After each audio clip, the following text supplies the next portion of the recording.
حضرت اسماعیل علیہ السلام اور آب زمزم۔ ایک بے آب و گیا صحرا میں جہاں ہر طرف خشک سالی اور بنجر زمین کا راج تھا، اچانک ایک معجزاتی چشمہ پھوٹا جو آج تک لاکھوں مومنین کے دلوں کو راحت اور تازگی بخشتا ہے۔ جان اس حیرت انگیز داستان کو کہ کیسے حضرت اسماعیل علیہ السلام کے پاؤں کی رگڑ سے زمین سے وہ مقدس چشمہ جاری ہو گیا جو حضرت اسماعیل علیہ السلام کی پیاس بجھانے اور حضرت ہاجرہ سلام اللہ علیہ کے صبر کی ایک ابدی نشانی بن گیا۔ یہ چشمہ نہ صرف جسمانی پیاس کو مٹاتا ہے بلکہ روحانی سکون اور اللہ کی رحمت کی علامت بھی ہے، جو ہزاروں سالوں سے ظہور پذیر ہے اور ہر دور کے انسانوں کے لیے امید کی کرن بنا ہوا ہے۔ بسم اللہ الرحمن الرحیم۔ السلام علیکم رحمۃ اللہ وبرکاتہ۔ ناظرین ذرا تصور کیجئے، ایک ماں ہے، اپنے نومولود بچے کو گود میں لیے تپتے سورج کے نیچے ایک ایسی وادی میں کھڑی ہے جہاں نہ کوئی سایہ ہے، نہ پانی، نہ خوراک، نہ انسان، صرف تنہائی، خاموشی اور ایک سوال: کیا واقعی اللہ ہمیں تنہا چھوڑ دے گا؟ یہ کوئی داستان نہیں بلکہ ایک سچی حقیقت ہے، ایک ایسا لمحہ جس نے نہ صرف تاریخ کا رخ موڑا بلکہ ایمان، صبر اور رب کی مدد کا وہ عظیم پیغام دیا جسے آج بھی ہر مسلمان کے دل میں زندہ رکھا جاتا ہے۔ جی ہاں، یہ وہی لمحہ تھا جب بے آب و گیا مکہ کی سرزمین پر اللہ کا ایک عظیم معجزہ رونما ہوا، جب حضرت ہاجرہ علیہ السلام نے بے قراری کے عالم میں صفا اور مروہ کے پہاڑوں کے درمیان دوڑ لگائی اور ان کے پیروں تلے اس معصوم بچے کی ایڑیاں رگڑنے سے زمین نے اللہ کے حکم سے راز افشا کیا، اور تب ایک چشمہ پھوٹ پڑا، لیکن کوئی عام پانی نہیں تھا، یہ تھا زمزم، اللہ کی رحمت، قدرت اور برکت کا وہ ابدی نشان جو صدیوں سے جاری ہے اور تا قیامت جاری رہے گا۔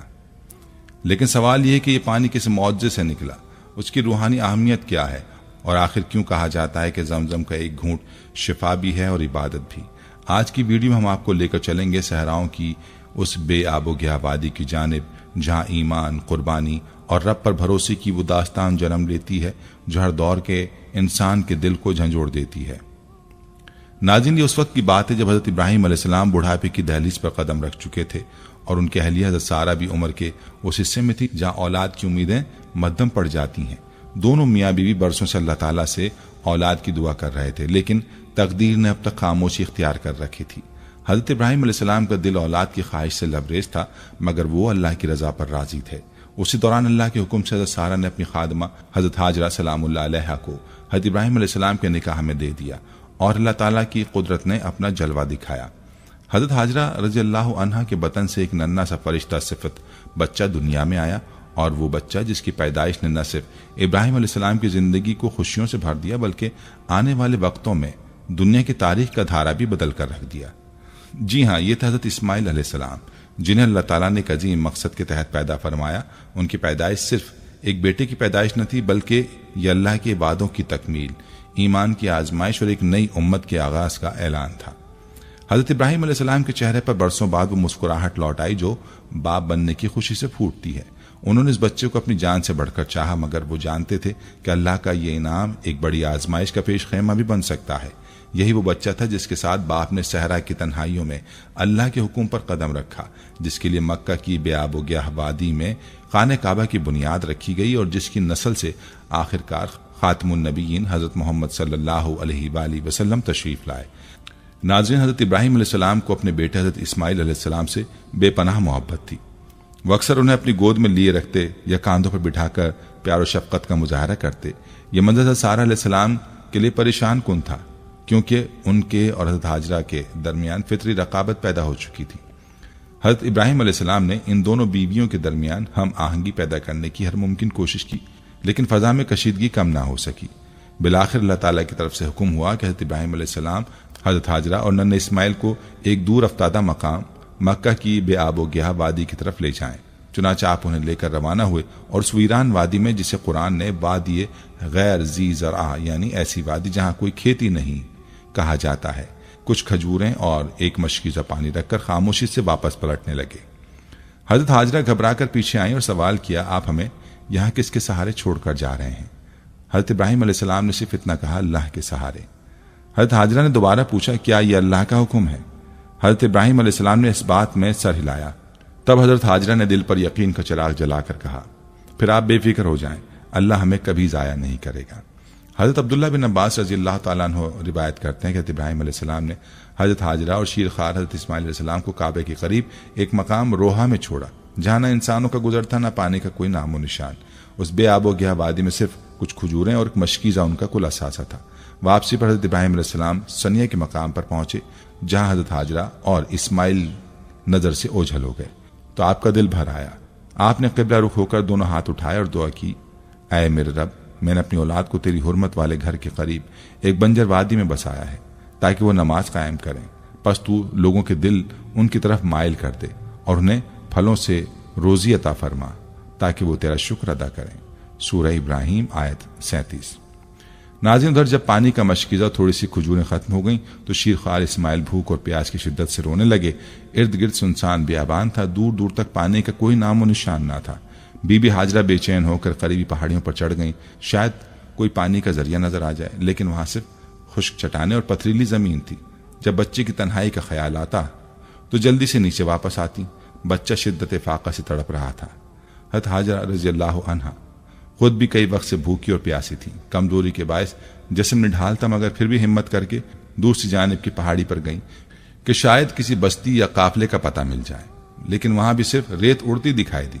وہ دوبارہ نیچے اتریں، بچے کے قریب آئیں اور پھر اضطراب میں ایک بار پھر پہاڑی کی سمت دوڑ گئیں۔ اسی طرح حضرت حاجرہ رضی اللہ عنہا نے صفا اور مروہ کے درمیان 7 چکر لگائے۔ جب 7ویں بار واپس آئیں تو حیرت زدہ رہ گئیں۔ اسماعیل کے قدموں کے نیچے سے ایک شفاف پانی کا چشمہ پھوٹ پڑا تھا جہاں وہ پیاس کی شدت سے ایڑیاں رگڑ رہے تھے۔ حضرت عبداللہ بن عباس رضی اللہ عنہ سے روایت ہے کہ رسول اکرم صلی اللہ علیہ وآلہ وسلم نے فرمایا، یہی چکر لگانا آج لوگوں کے لیے صحیح ہے۔ جب حضرت حاجرہ رضی اللہ عنہ صفا سے مروہ کی طرف گئیں اور مروہ پر پہنچی تو ایک اجنبی سی آواز سنی جیسے کسی کے قدموں کی چاپ ہو۔ وہ چونک کر بولی، چپ ہو جاؤ، کچھ سننے دو۔ پھر دوبارہ سنا اور کہنے لگی، لگتا ہے کوئی غیبی مدد آ پہنچی ہے۔ جب توجہ سے دیکھا تو حضرت جبریل علیہ السلام زمزم کے مقام پر کھڑے نظر آئے۔ حضرت جبریل علیہ السلام نے زمین پر یا تو اپنا قدم مارا یا بازو سے زمین کو ہلایا اور اسی لمحے پانی کا چشمہ ابل پڑا۔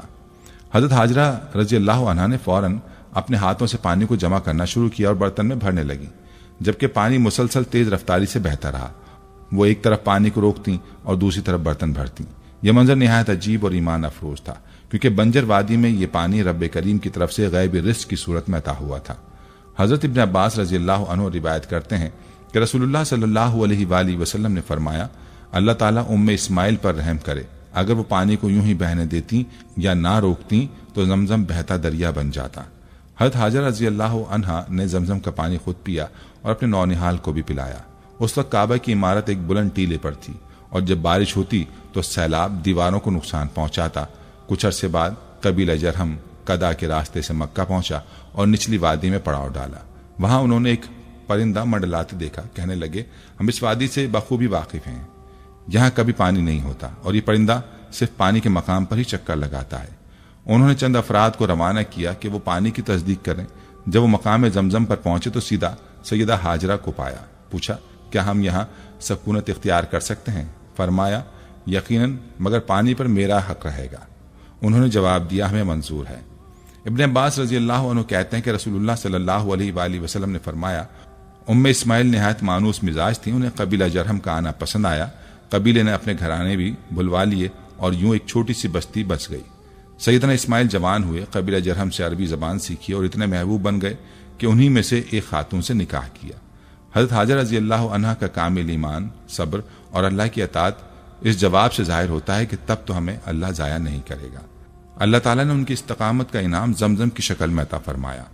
یہ واقعہ ہمیں سکھاتا ہے کہ جب انسان توکل اور اطاعت کے راستے پر ہوتا ہے تو اللہ رزق اور حکمت کے دروازے کھول دیتا ہے، لیکن جب سرکشی اور فساد کی راہ اختیار کرتے ہیں تو یہی نعمتیں ان سے چھین لی جاتی ہیں۔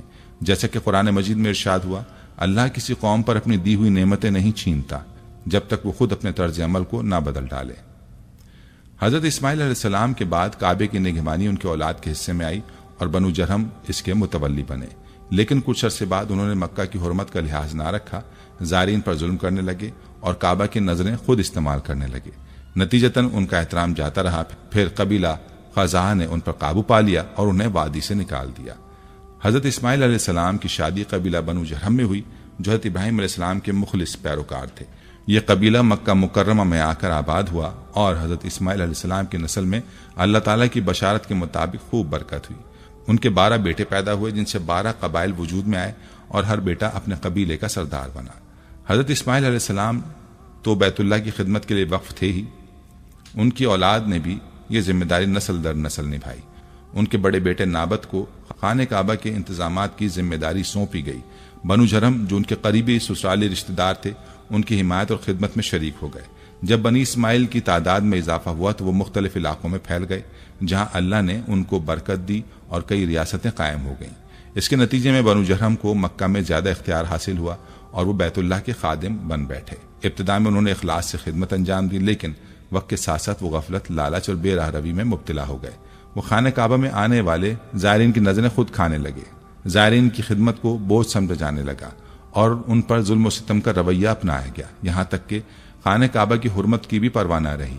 ان کی نوجوان نسل دولت کی فراوانی کے باعث عیاشی، تکبر اور جرائم میں ملوث ہو گئی۔ ان کا معمول بن چکا تھا کہ وہ زائرین کا مال حتیٰ کہ عزت تک لوٹ لیتے۔ قوم کے بزرگ اس زوال کو روکنے میں ناکام رہے اور قوم جرہم کے سردار مزاج بن عمرو بن حارث اس صورتحال سے مایوس ہو گئے۔ وہ حرم مقدس کی بے حرمتی اور گناہوں سے لرزاں و ترساں تھے کہ اللہ کا عذاب کسی بھی وقت آ سکتا ہے۔ اسی دوران اطلاع ملی کہ یمن سے تعلق رکھنے والے قبیلہ بنو خزاعہ کی ایک طاقتور فوج مکہ کی طرف پیش قدمی کر رہی ہے۔ 3 دن کی شدید جنگ کے بعد بنو جرہم کو شکست ہوئی اور وہ مکہ چھوڑنے پر مجبور ہو گئے۔ جاتے جاتے انہوں نے خانہ کعبہ کے قریب واقع زمزم کے کنویں میں اپنا اسلحہ، قیمتی سامان پھینک کر کنواں مٹی سے بھر دیا تاکہ اس کا نشان مٹ جائے۔ ان کا خیال تھا کہ اگر دوبارہ اقتدار ملا تو خزانے کو نکال لیں گے، مگر ایسا نہ ہو سکا اور مکہ پر قریش کا تسلط مستقل ہو گیا۔ یہ خزانہ جس میں خانہ کعبہ کے لیے مختلف ادوار میں وقف کی گئی سونے چاندی کی اشیاء، قیمتی ظروف اور اسلحہ شامل ہیں، آج تک ایک راز ہے۔ کچھ اشیاء خانہ کعبہ کے اندرونی فرش میں بھی دفن ہیں جنہیں چھونا بھی ممکن نہیں۔ اس خزانے میں سونے چاندی سے بنے اسلحے کے علاوہ کچھ اشیاء خالص لوہے کی بھی ہیں جو اپنی قدامت اور قیمت کے اعتبار سے نہایت قیمتی تصور کی جاتی ہیں۔ اگرچہ بنو جرہم کی بدعمالیاں انتہا کو پہنچ چکی تھیں، لیکن چونکہ وہ حضرت اسماعیل علیہ السلام کے سسرالی تھے، اللہ تعالیٰ نے ان کے ساتھ سخت عذاب کا معاملہ نہ کیا، بلکہ صرف مکہ کی حکمرانی اور بیت اللہ کی خدمت کا اعزاز چھین لیا اور انہیں شہر سے بے دخل کر دیا۔ ان کی جگہ بنو خزاعہ کے سردار ربیہ بن الحارث کو حرم شریف کی نگرانی سونپ دی گئی۔ ربیہ کی وفات کے بعد عمرو بن لہی قیادت میں آیا، جو پہلا شخص تھا جس نے عرب میں بت پرستی کو فروغ دیا۔ اس نے شام کے علاقے میں عمالقہ قوم کا بت حبل خرید کر خانہ کعبہ میں نمایاں مقام پر نصب کیا، جہاں سے شرک کا آغاز ہوا اور پورے عرب میں بت پرستی عام ہو گئی۔ حضور نبی علیہ الصلوۃ والسلام نے صحابہ کرام سے فرمایا، انہوں نے عمرو بن لہی کو جہنم میں اپنی آنتوں کے ساتھ گھسیٹتے ہوئے دیکھا ہے۔ صحیح بخاری۔ ناظرین، زمانہ جاہلیت میں بھی مکہ مکرمہ کی سرزمین ظلم و زیادتی کے متحمل نہ تھی۔ جب قبیلہ بنو جرہم نے زمزم کے کنویں کو مٹی سے بھر کر بند کر دیا تو اس کا پانی خشک ہو گیا اور وقت کی گرد نے اس کے آثار کو مٹا دیا۔ وقت گزرتا گیا، کئی دور بدلے، یہاں تک کہ اللہ تعالیٰ نے سردار عبد المطلب کو اس چشمہ زمزم کی اثر نو دریافت کا ذریعہ بنایا۔ اس وقت تک اس کنویں کا کوئی نام و نشان باقی نہ تھا۔ عبد المطلب نے اپنے آباء و اجداد کی روایت کو زندہ رکھتے ہوئے حجاج کرام کو پانی پلانے کی خدمت سقایا نہایت خوبی سے انجام دی اور اہل مکہ میں اس قدر منزلت حاصل کی کہ وہ کسی دوسرے کو سردار تسلیم کرنے پر آمادہ نہ ہوتے۔ ایک روز اس صحن کعبہ کے صحن میں حتیم کے اندر آرام فرما رہے تھے کہ خواب میں ایک شخص نمودار ہوا اور اس نے کہا، طیبہ کو کھودو۔ اگلے ہی روز وہ شخص آیا اور کہا، برہ کو کھودو۔ تیسرے دن کہا گیا، مسنونہ کو کھودو، اور چوتھے دن واضح الفاظ میں حکم ہوا، زمزم کو کھود دو۔ عبد المطلب نے دریافت کیا، زمزم کیا ہے؟ جواب ملا، یہ وہ چشمہ ہے جو نہ خشک ہوتا ہے نہ کم، حجاج اسے سیراب ہوتے ہیں، اور یہ فضلہ اور خون کے درمیان واقع ہے، سفیدی مائل کبے کی چونچ کی جگہ اور چیوٹیوں کے بل کے پاس۔ جب جگہ کی نشاندہی مکمل ہو گئی تو سردار عبد المطلب نے کدال اٹھائی اور اپنے بیٹے حارث کو ساتھ لے کر کھدائی شروع کی۔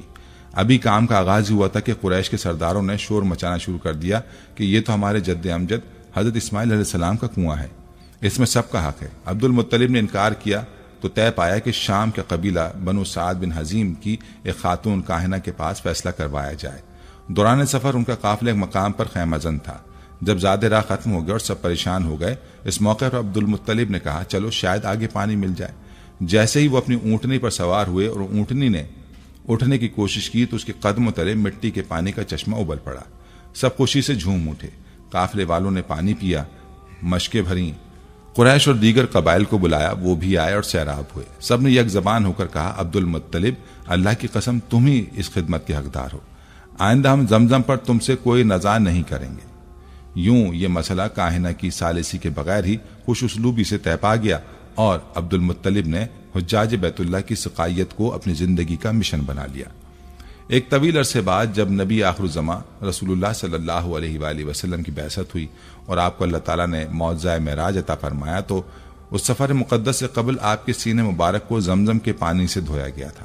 حضرت ابو ذر غفاری رضی اللہ عنہ فرماتے ہیں کہ رسول اللہ صلی اللہ علیہ وآلہ وسلم نے فرمایا، میرے گھر کی چھت کھلی، میں مکہ میں تھا، جبریل علیہ السلام نازل ہوئے، میرا سینہ چاک کیا، زمزم سے دھویا، پھر سونے کا تشت جو ایمان و حکمت سے بھرا تھا میرے سینے میں انڈیل دیا اور اسے بند کر دیا، پھر وہ میرا ہاتھ تھامے مجھے آسمان کی جانب لے چلے۔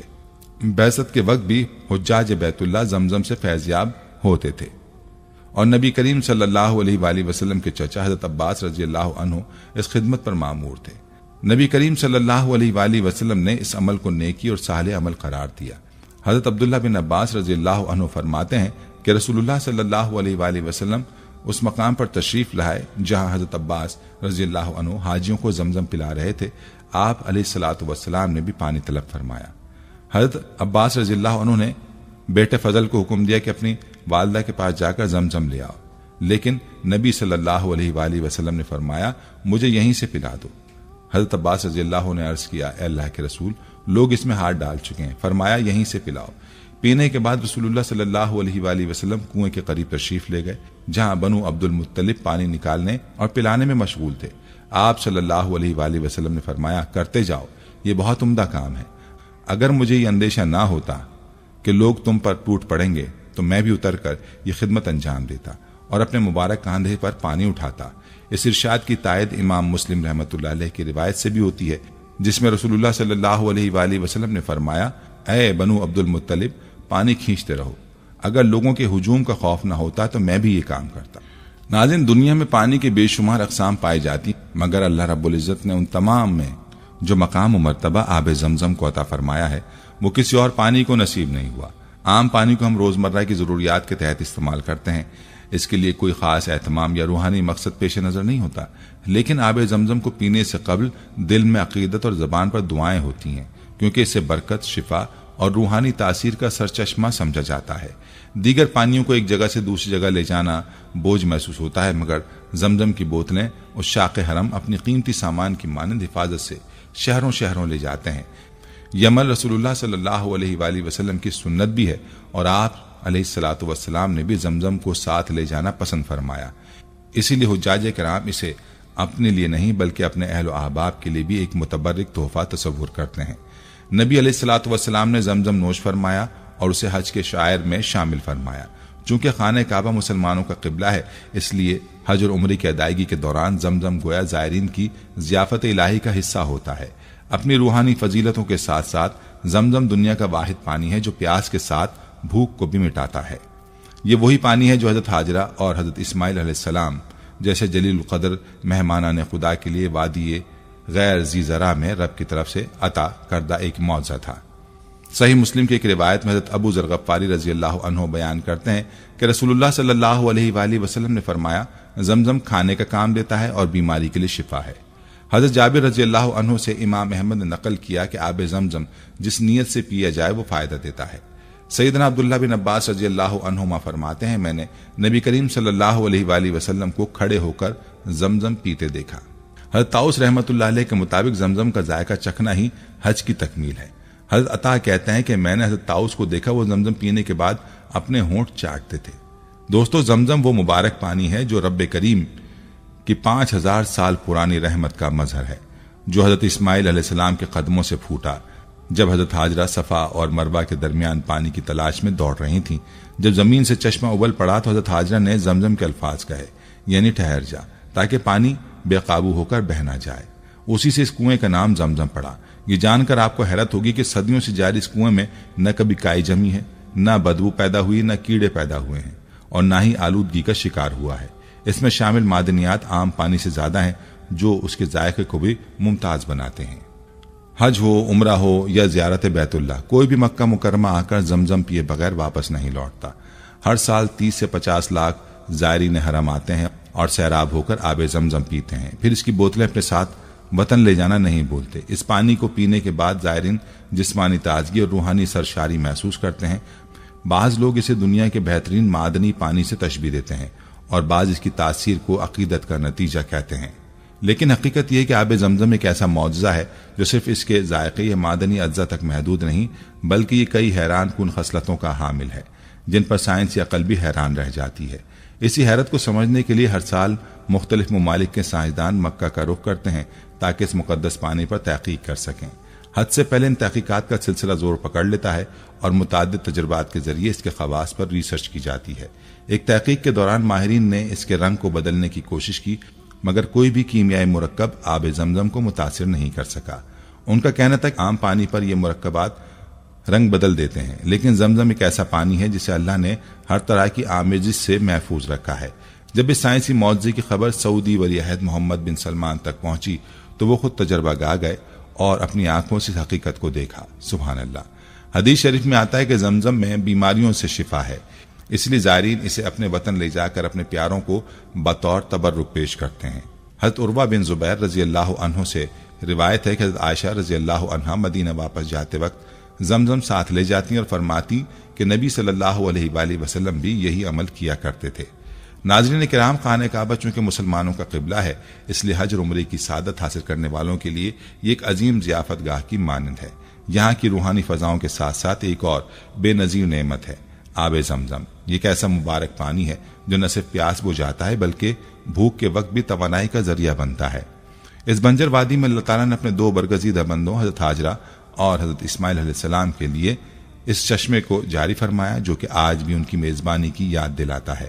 حضرت ابو ذر غفاری رضی اللہ عنہ سے روایت ہے کہ رسول اللہ صلی اللہ علیہ وآلہ وسلم نے ارشاد فرمایا، زمزم کا پانی کھانے کی جگہ لیتا ہے اور یہ شفا بخش دوا ہے۔ نبی کریم صلی اللہ علیہ وآلہ وسلم نے ایک موقع پر فرمایا، زمزم اس نیت سے پیا جائے تو اسی مقصد کے لیے فائدہ پہنچاتا ہے۔ اگر تم اسے صحت یابی کی نیت سے پیو گے تو اللہ تعالیٰ شفا عطا فرمائے گا، بھوک مٹانے کے لیے پیو گے تو اللہ تعالیٰ سیر کر دے گا، اور اگر پیاس بجھانے کے لیے پیو گے تو اللہ تمہاری پیاس بجھا دے گا۔ یہ کنواں حضرت جبریل علیہ السلام کی رہنمائی سے وجود میں آیا اور اللہ کی طرف سے حضرت اسماعیل علیہ السلام کے لیے سیرابی کا سامان ہے۔ ان فرامین کی روشنی میں علماء کرام نے بیان کیا ہے کہ دنیاوی اور دینی حاجات کی تکمیل کے لیے آب زمزم کا استعمال سنت طریقہ ہے۔ کتاب شفاء الغرام میں امام تقی الدین فاسی رحمۃ اللہ علیہ تحریر کرتے ہیں کہ احمد بن عبداللہ شریفی نابینا ہو گئے تھے، جنہوں نے آب زمزم کو آنکھوں کی بینائی کے لیے پیا اور اللہ کے فضل سے ان کی بصارت واپس لوٹ آئی۔ اسی طرح علامہ ابن قیم رحمہ اللہ فرماتے ہیں کہ ایک وقت مکہ مکرمہ میں شدید بیماری میں مبتلا تھا، نہ طبیب میسر تھا نہ دوا، تو میں نے زمزم کو شفا کی نیت سے پیا اور سورہ فاتحہ کی آیت ایاک نعبد و ایاک نستعین کو ورد بنا لیا۔ اللہ تعالیٰ نے مجھے مکمل شفا عطا فرما دی۔ ناظرین، ان واقعات اور اقوال سے یہ واضح ہوتا ہے کہ زمزم نہ صرف ایک روحانی پانی ہے بلکہ دنیاوی مسائل کے حل کے لیے بھی ایک مؤثر، بابرکت اور سنت طریقہ ہے۔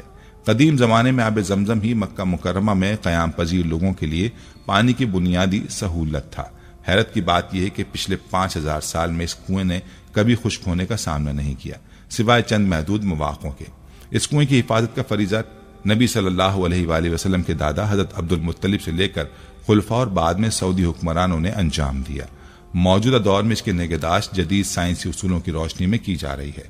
سن 2013 میں سعودی عرب کے سابق فرما روا شاہ عبداللہ بن عبدالعزیز نے ایک جدید اور وسیع پیمانے پر زمزم پروجیکٹ کا باقاعدہ آغاز کیا۔ اس پروجیکٹ کا مقصد زمزم کے پانی کی فراہمی کو بہتر بنانا اور اس کی حفاظت کو مزید مؤثر بنانا تھا، تاکہ بڑھتی ہوئی حاجیوں اور عمرہ کرنے والوں کی تعداد کو مد نظر رکھتے ہوئے پانی کی طلب کو بخوبی پورا کیا جا سکے۔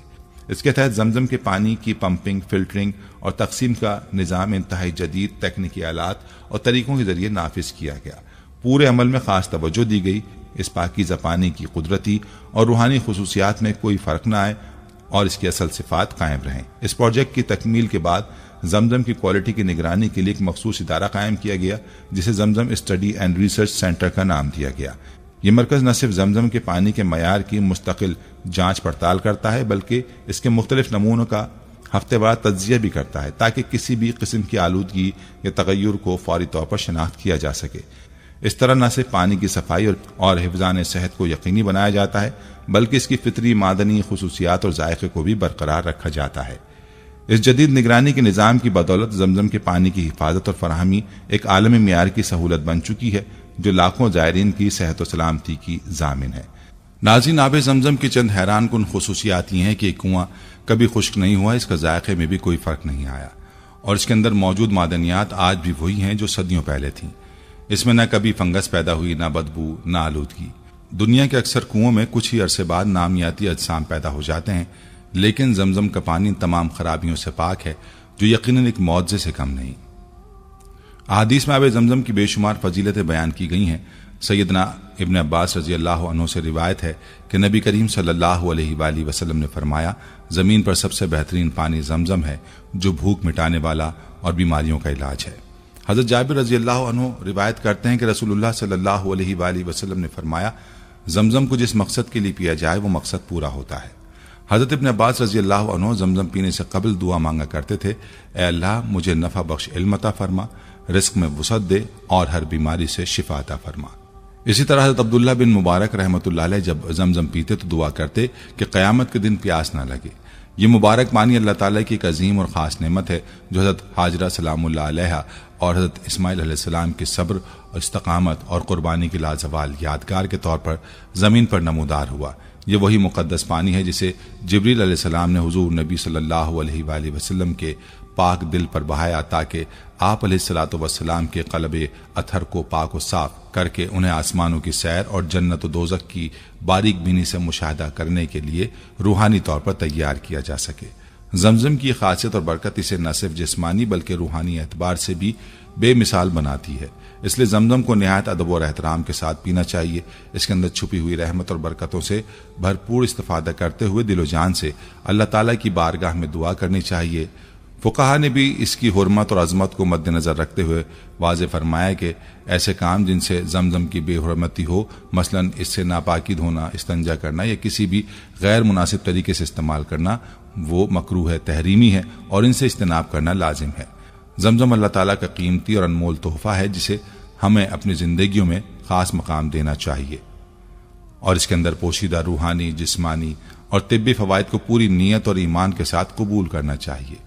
یہ پانی نہ صرف ہمارے جسم کو تازگی بخشتا ہے بلکہ ہمارے دلوں کو سکون دیتا ہے اور ہماری روحانی زندگی کو روشنی فراہم کرتا ہے۔ دعا ہے کہ اللہ تعالیٰ ہمیں اس مبارک پانی سے کامل سیرابی نصیب فرمائے، ہماری تمام ضروریات پوری فرمائے اور قیامت کے دن اپنے پیارے نبی صلی اللہ علیہ وآلہ وسلم کے حوض کوثر سے ہمیں آب حیات پلائے تاکہ ہم ہمیشہ کی پیاس سے نجات پا سکیں، آمین۔ ناظرین، زمزم کے بے شمار نام ہیں اور ناموں کی کثرت اس کی عظمت کی گواہ ہے۔ حقیقت یہی ہے کہ یہ زمزم حضرت حاجرہ سلام اللہ علیہ اور حضرت اسماعیل علیہ السلام کے صبر، ایثار اور اللہ پر یقین کی ایسی علامت ہے جو آج بھی تابندہ ہے۔ یہ تھی ہماری آج کی ویڈیو۔ اگر آب زمزم نصیب ہو تو پئیں، خوب پئیں اور ضرور دعا کریں کہ اللہ ہمیں دنیا اور آخرت میں کامیابی عطا فرمائے اور اپنے نبی صلی اللہ علیہ وآلہ وسلم کے حوض کوثر سے بھی ہمیں سیراب کرے، آمین ثم آمین۔ ہم امید کرتے ہیں کہ آپ کو ہماری آج کی یہ ویڈیو ضرور پسند آئی ہوگی۔ اگر آپ کو ہماری آج کی یہ ویڈیو پسند آئی ہے تو آپ سے گزارش کرتے ہیں کہ آپ ہمارے چینل کو ضرور سبسکرائب کر لیں اور ساتھ ہی لگے بیل کے بٹن کو بھی پریس کر لیں تاکہ آپ کے پاس ہماری آنے والی مزید معلوماتی ویڈیوز کا نوٹیفیکیشن بر وقت ملتا رہے۔ سبسکرائب کے ساتھ ساتھ ہماری ویڈیوز کو لائک بھی کریں اور اپنی قیمتی رائے کا اظہار کمنٹس میں ضرور کریں۔ کمنٹس میں آپ اپنے سوالات بھی ہم تک پہنچا سکتے ہیں۔ اللہ تعالیٰ آپ کو اپنے حفظ و امان میں رکھے، آمین۔